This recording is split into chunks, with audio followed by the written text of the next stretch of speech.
Bueno, pues buenas noches. Comenzamos pues con la ronda de charlas de revisiones de tema en la Secretaría de Investigación de Medicina Interna. Iniciamos con la charla de insuficiencia cardíaca aguda. Mi nombre es Carlos Hernández, soy coordinador del Semillero de Investigación y pues bueno, comencemos con este tema. Este es pues el contenido de la charla. Vamos a hacer una revisión de la fisiopatología de la enfermedad, una presentación de caso para esquematizar un poco más este tema, el abordaje, exploración clínica, diagnóstico y por último el tratamiento. Entonces, esta es la definición de insuficiencia cardíaca en la actualización de este año. Y pues básicamente se define como un síndrome clínico complejo en el cual se va a presentar a partir de alteraciones oculares en el corazón que pues van a terminar afectando la eyección de sangre. En cuanto a la patología, nosotros encontramos características propias del corazón, como el mismo que hace referencia principalmente a la capacidad del corazón de mantener autónomamente un ritmo. Tenemos el homeotropismo, pues principalmente se relaciona con la capacidad que tiene de transmitir pues señales eléctricas físicamente. El vasotropismo, pues básicamente es como la capacidad que tiene de responder a estímulos que sobrepasan un umbral determinado. El inotropismo es la capacidad de contracción que tiene el corazón. Y por último, el isotropismo, que es la capacidad que tiene de raza para poder hacer el llenado de las cavidades cardíacas. Entonces, encontramos que como tal hay etiologías que pueden provocar alteraciones en ambos hemisferios del corazón. Podemos dividirlo tanto en izquierdo como derecho. Si revisamos las alteraciones, principalmente, encontramos en ambos alteraciones de la vasculatura coronaria, neuropatías coronarias, que son pues ya propias de la morfología del corazón, pero también pues alteraciones que son concomitantes o por lo menos pues son contiguas a la anatomía del corazón. Por ejemplo, en insuficiencia cardíaca derecha, pues alteraciones como el EPOC, la hipertensión pulmonar, la estenosis valvular, la decapitación tricuspidia, pueden provocar una insuficiencia cardíaca derecha, y por otra parte, la insuficiencia cardíaca izquierda, la hipertensión, la miocarditis y la enfermedad valvular y las cardiopatías. Ahora, pues, la patología de la enfermedad, vamos a encontrar dos mecanismos que han puesto a pues, estos factores que acabamos de mencionar que pueden inducir cambios en el miocardiocito. Entonces, alteraciones concéntricas y excéntricas. En este caso podemos encontrar las concéntricas, pues básicamente se da una organización paralela de los miocardiocitos con la finalidad de brindar como más fuerza para que el corazón pueda bombear la sangre a la circulación sistémica, y la excéntrica principalmente está en el proceso de dilatación de las cavidades cardíacas, resultado principalmente pues de un aumento del volumen en las cavidades. Entonces aquí encontramos las difusiones que se producen, difusiones diastólicas, difusiones sistólicas. Vamos a encontrar una difusión diastólica en el caso de la hipertensión con una modificación concéntrica de la célula, de la arquitectura coronaria, de la arquitectura cardíaca. Tenemos pues estas alteraciones que producen, por ejemplo, difusión diastólica en un proceso de hipertensión arterial. Lo que vamos a encontrar es que va a haber una gran cantidad de presión en poscarga para que pueda vencer el ventrículo, y por lo tanto las células van a tener que necesitar mayor fuerza de contracción. Por lo tanto, lo que se va a encontrar es un aumento en el tamaño de las paredes del ventrículo para poder vencer esa presión en la poscarga. Y pues esto va a terminar como aumentando el tamaño de las paredes del corazón, generando pues una disfunción diastólica. Va a haber una limitación posteriormente, a medida que avanza la alteración, del llenado del ventrículo. Y tenemos también pues, la disfunción diastólica, como les estaba comentando, por ejemplo, en una alteración del sistema valvular, pues va a haber, por ejemplo, en la arteria aorta, en la válvula, va a haber pues una regurgitación en el caso de una insuficiencia valvular, va a haber un aumento del llenado del ventrículo, aumentará pues por lo tanto el volumen que tiene que expulsar el corazón, sin embargo pues no va a poder hacerlo, va a generar una dilatación de la cavidad y siempre va a terminar quedando un remanso de sangre predisponiendo la formación, pues la aparición de otras patologías como pues por ejemplo la formación de un trombo.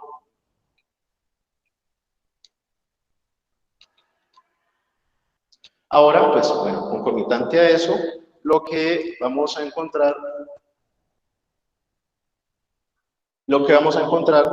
es también una alteración neuromoral. Vamos a encontrar que en un proceso de insuficiencia cardíaca descompensada, el corazón, pues como tal, el organismo va a tratar de compensar esa alteración por medio de la secreción de ciertas sustancias, de ciertas hormonas, como lo es, por ejemplo, la noradrenalina, la adrenalina y la activación del eje renina-angiotensina-aldosterona. ¿Con qué finalidad? Pues principalmente para causar la mayor contención de volumen de líquido y también pues vasoconstricción periférica para restablecer los niveles normales de la presión arterial. Sin embargo, pues hay un punto en el que esto va a ser, digamos, un poco exagerado, por lo tanto, una medida que tiene el corazón, pues como tal, en general, la regulación que se produce es a través de los péptidos natriuréticos, que lo que van a hacer es hacer pues un poco la regulación en este caso, van a producir vasodilatación, van a producir una disminución en la actividad de la aldosterona y en general de las hormonas del sistema renina-angiotensina-aldosterona, y de esta forma se consigue como estabilizar el estado cardiovascular y pues lograr como tal una estabilidad hemodinámica. Entonces, pues esta es la presentación del caso. Es un paciente que consulta, siente los pies hinchados, un paciente adulto mayor de 92 años que ingresa por un cuadro clínico 8 días de evolución, que empeoró hace 3 días, caracterizado por edema de miembros inferiores, disnea, que progresó de medianos a pequeños esfuerzos, niega fiebre, niega otros síntomas urinarios, niega otra sintomatología asociada. Anoche, con tos seca ocasional, refiere disnea paroxística nocturna y niega autopnea. Bueno, de los antecedentes, importante destacar, ya más adelante pues vamos a terminar un poco de ello, la fibrilación auricular paroxística no valvular, la enfermedad coronaria, la diabetes mellitus, la hipertensión en estadio tipo 1, que pues básicamente son comorbilidades que van a incidir en el desarrollo fisiopatológico de la enfermedad. Entonces, por ejemplo, es frecuente también que encontremos un paciente que tiene un síndrome coronario agudo y posteriormente desarrolle una insuficiencia cardíaca de nuevo, o si ya tiene una instaurada ya diagnosticada, pues desarrolle eso o precipite pues la descompensación de la misma. Dentro de los síntomas que encontramos acá, que pueden ser característicos de la insuficiencia cardíaca, se le llama en miembros inferiores, la disnea que empeora progresivamente, la tos ocasional y la disnea paroxística nocturna.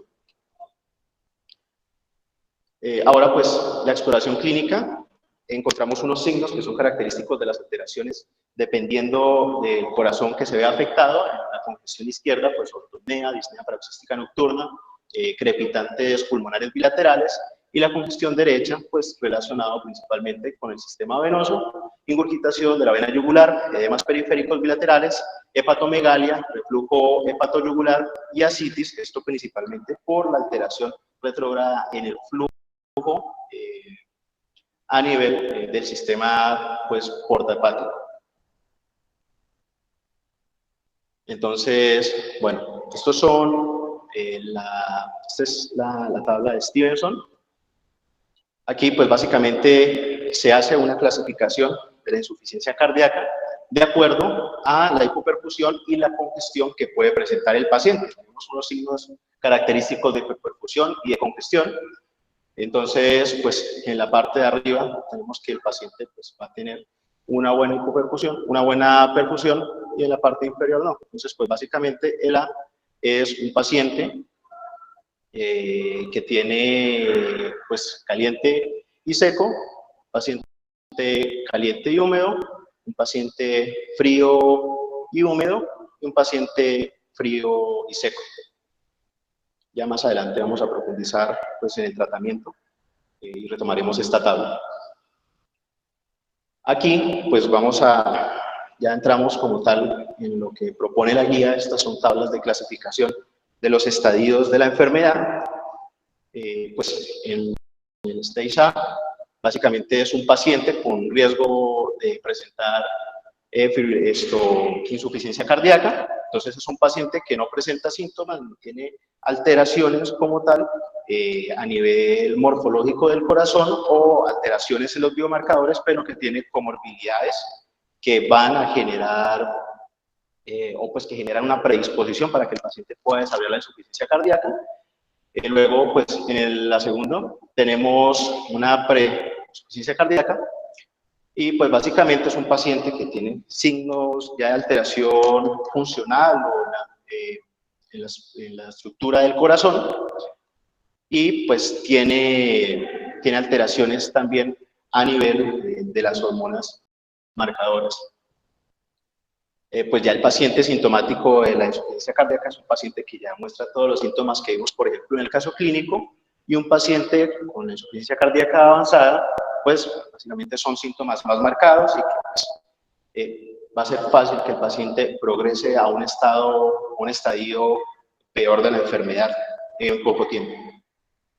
Entonces esto es una clasificación de acuerdo a si es de nuevo o no. Pues, una insuficiencia cardíaca de nuevo es un diagnóstico nuevo, sin una historia previa, un estado de resolución de síntomas, una insuficiencia cardíaca persistente que genera una limitación funcional y, pues bueno, signos de alarma y que generan alteración en la capacidad funcional.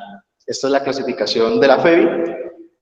Digamos que en general tenemos 3 divisiones de la FEBI. Hay una que tiene 2 subdivisiones. Tenemos la FEBI reducida, la FEBI media y la FEBI preservada. La FEBI reducida se identifica como una fracción de erección del ventrículo izquierdo menor o igual al 40%. Aquí tenemos pues las divisiones de la media. Es una FEBI mejorada que se encuentra, pues tuvo un estado previo menor o inferior, igual o menor a una fracción de erección del 40%, pero que ahora aparece con una fracción de erección mayor al 40%. La medianamente reducida se encuentra en valores de entre 41 a 49%, y la preservada son valores superiores o iguales al 50%. Esta pues es como tal la clasificación y cómo puede variar, que vemos pues la reducida, la media, con las subdivisiones que acabamos de mencionar, y finalmente la preservada. Ahora pues estos son como los pasos que debemos realizar adecuadamente para poder manejar un paciente con insuficiencia cardíaca. Entonces encontramos pues primero que la insuficiencia cardíaca se identifica por medio de un diagnóstico clínico.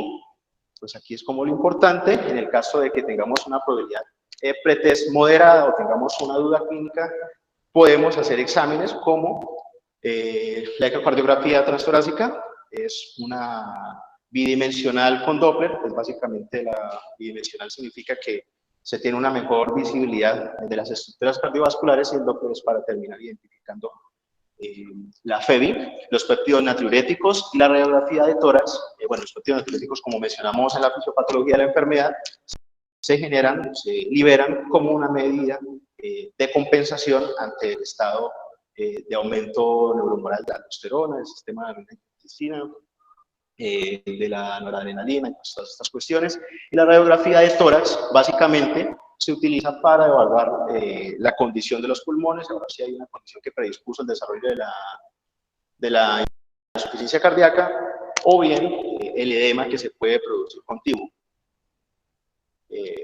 Las etiologías, pues isquémica, como les mencioné, en el caso de un infarto agudo del miocardio, hipertensiva, en caso de que el paciente tenga un diagnóstico de hipertensión arterial, estructural, pues alteraciones en el sistema valvular, el órgano valvular.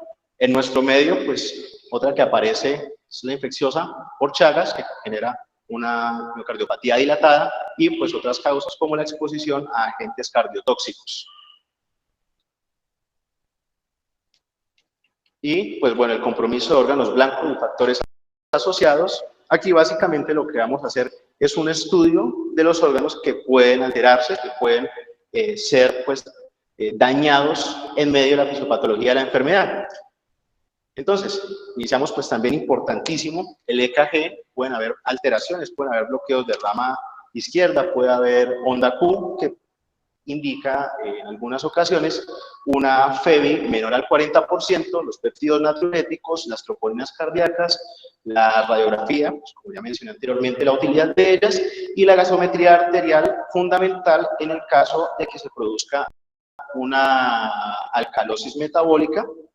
Hay que estar pensando de esto, vamos a ver más adelante porque también es importante cuando toquemos el tratamiento, pues ahora la ALT, AST, bilirrubina, fosfatasa alcalina, la GGT, pues básicamente para evaluar el hígado, que pues claramente dentro de la fisiopatología del reflujo del aumento de la hipertensión portal, pues va a generar alteraciones, congestión a nivel hepático, produciendo, por ejemplo, la hepatomegalia. A nivel renal, la creatinina, evaluar la tasa de filtración glomerular, fundamental para hacer manejo posteriormente, y el gasto urinario del paciente. Y también hay que evaluar otro tipo de complicaciones que se pueden producir o comorbilidades. Entonces hay que hacer un cuadro hemático, hay que medir glucosa, el perfil lipídico, la TSH, ferritina, índice de saturación de la ferritina.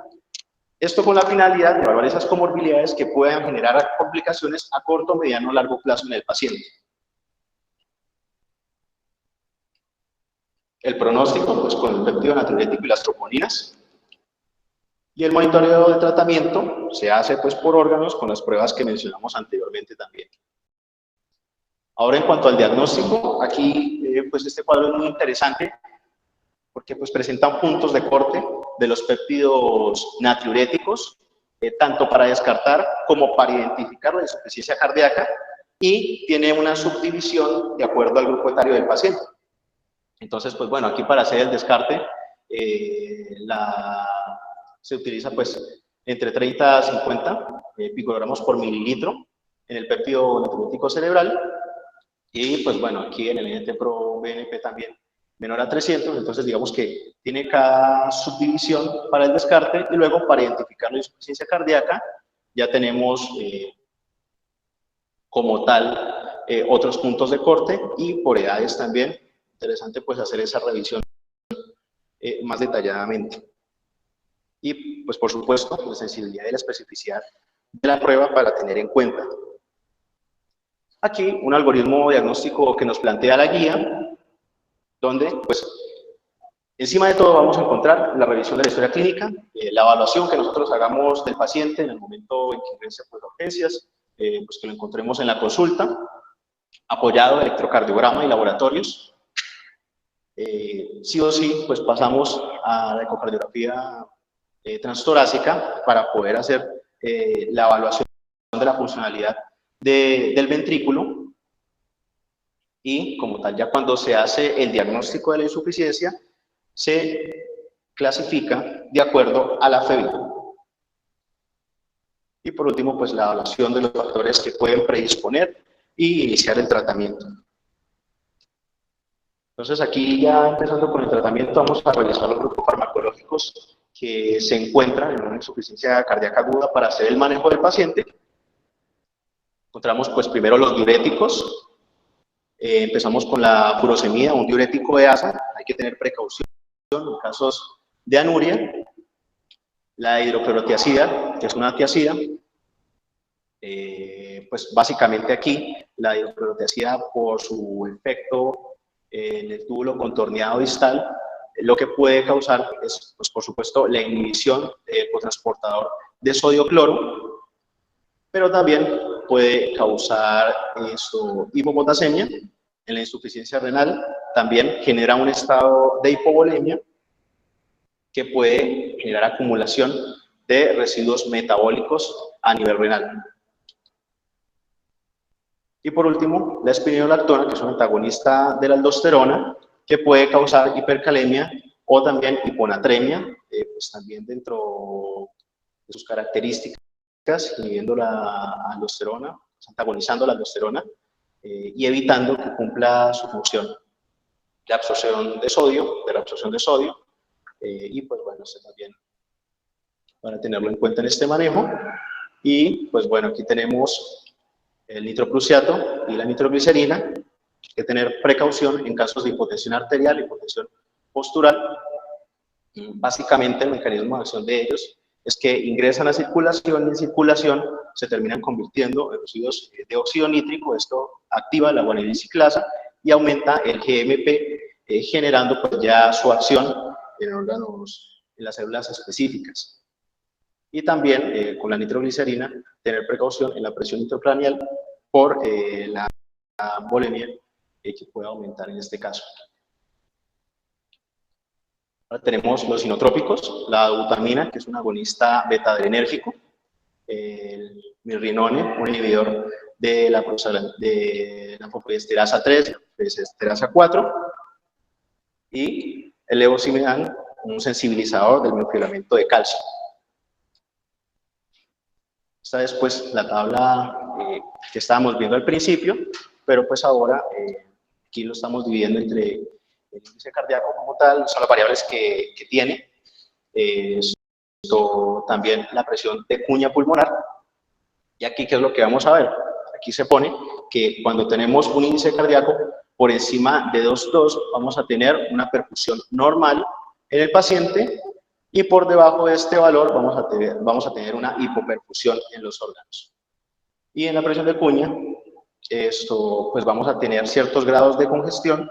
En caso de que sobrepase pues este valor de 18 milímetros de mercurio, va a haber una congestión pulmonar consecuente, y menor a esto, pues no va a haber como tal esa congestión. Entonces, pues según los clústeres, pues bueno, entonces en este caso, el paciente que pues bueno, tiene una perfusión, digamos que normal, pero tiene un proceso de congestión, lo que se usa de primera línea es el uso de diuréticos, y en el caso de necesitarlo, vasodilatadores como la nitroglicerina y el nitroprusiato mencionado anteriormente.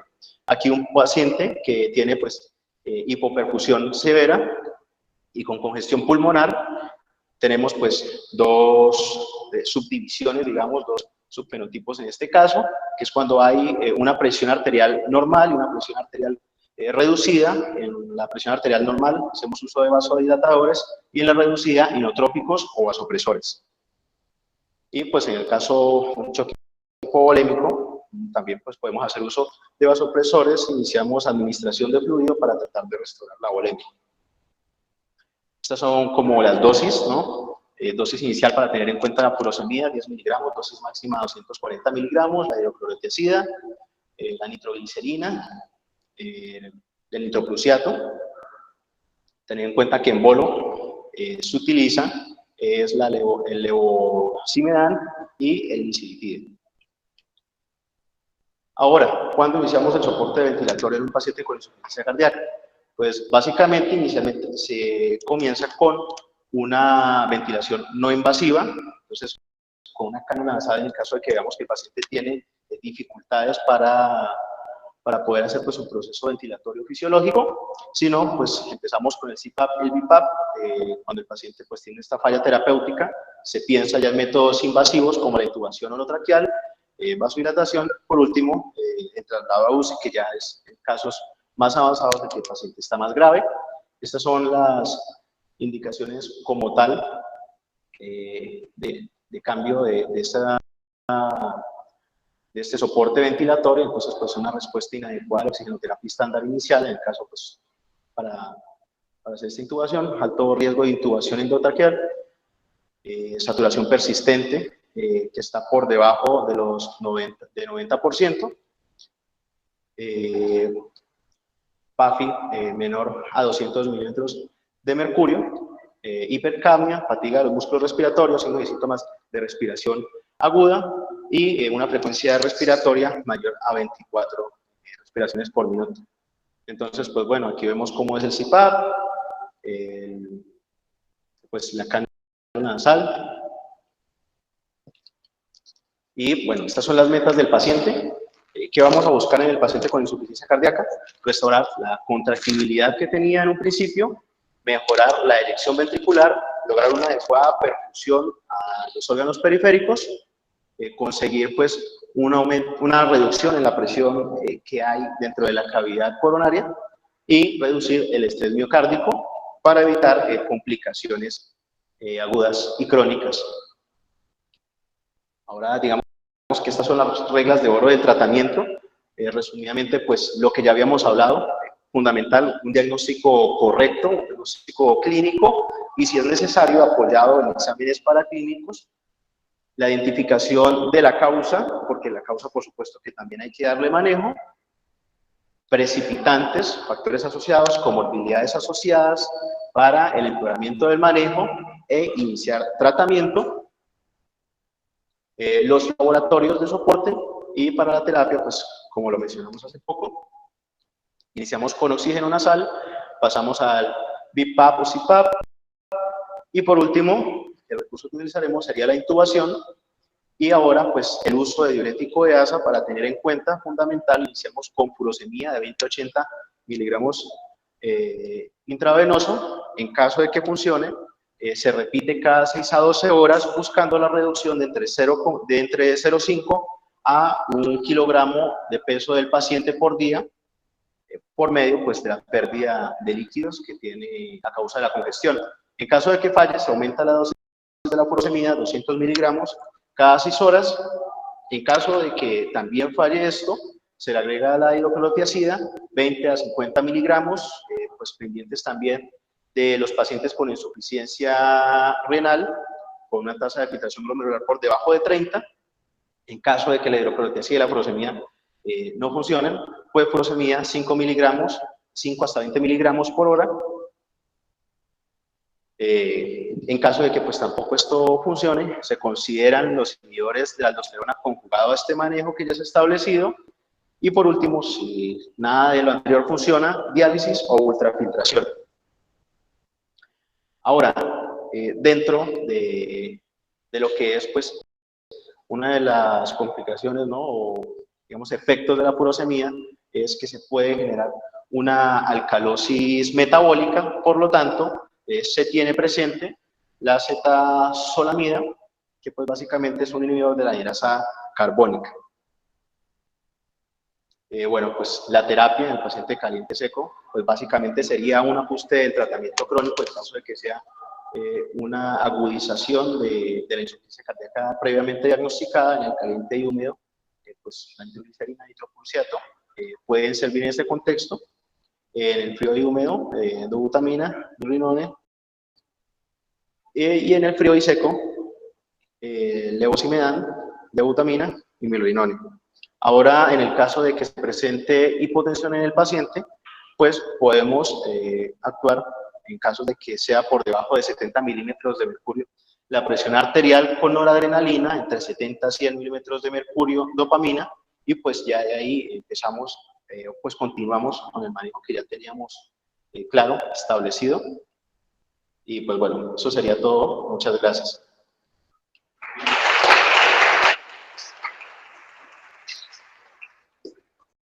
No sé si tengan alguna duda o algo. ¿No?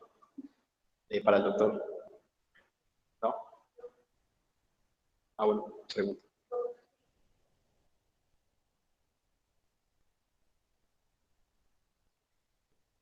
Ah, sí, mira. Perdón. Que si, o sea, el sodio urinario podría ser un método, digamos, efectivo para mirar si el diurético no está funcionando, o sea, en la disminución de la congestión de los pacientes. Generalmente no. Digamos que lo que tenemos en cuenta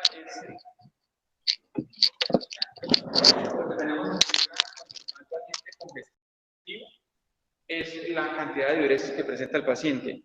Entonces, ¿qué pongo? Ah, bueno, listo. Lo que se tiene en cuenta cuando está el paciente congestivo es la cantidad de diuresis que presenta. Entonces tenemos que estar muy pendientes de cuántos cc por kilo por hora presenta el paciente. Entonces se debe medir lo que se llama los líquidos administrados y eliminados y hacer el cálculo del gasto urinario, ¿sí? Entonces, si el paciente en 3 horas, en 5 horas no micciona adecuadamente, rápidamente podemos pasar a hacer combinación de fármacos, ¿sí? O inclusive a realizar hemodiálisis. Ese es el escenario ideal. O sea, los pacientes con falla cardíaca deben estar monitorizados, mínimo en urgencias o idealmente en un sitio de cuidado intermedio o UCI o cuidado, digamos, de falla cardíaca. Deben tener una línea arterial pegada al cardiodisoscópico, deben tener adicionalmente el monitoreo para mirar qué ritmo está haciendo porque pueden fluctuar. Yo le voy a colocar diurético al paciente, hace hipocalemia al paciente, puede hacer flúter, puede hacer fibrilación auricular, ¿sí?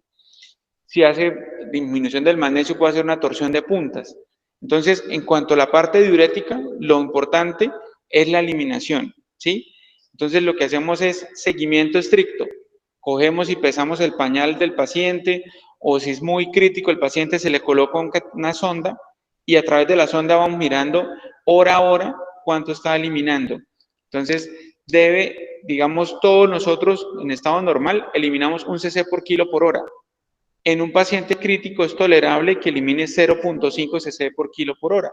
Si está por debajo de 0.5 cc por kilo por hora, ese paciente no está cumpliendo las metas y me puede entrar a un síndrome cardiorrenal o una falla renal y empezar a hacer con criterios de hemodiálisis. Entonces, eso es lo que está que estar pendiente. Entonces, a las 5 o 6 horas debo medirle gases arteriales para mirar si está acidótico el paciente, debo medir los electrolitos para ver si está con hipercalemia, ¿sí?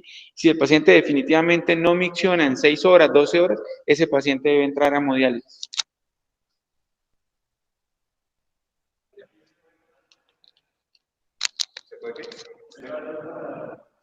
El peso del paciente, sí, idealmente casi no se hace. Es, digamos que una de las cosas que uno llega al piso sobre todo y por favor, ¿cuánto es el peso? Ay, no se pesó, corra para acá, traigan la báscula.